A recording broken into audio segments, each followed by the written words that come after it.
Fuqarolar ogoh bo'ling. O'zbekistonda dollar kursi 40 so'mgacha arzonlashdi. Assalomu alaykum hurmatli tomoshabin.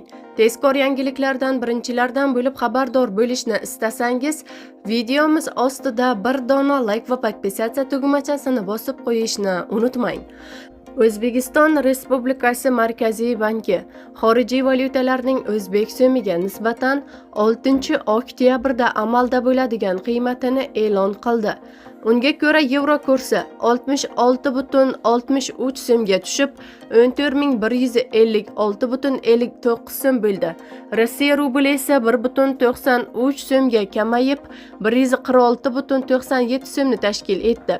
Dollarning rasmiy kursi 39,24 so'mga kamayib, 12060,48 so'm bo'ldi, deyiladi xabarda.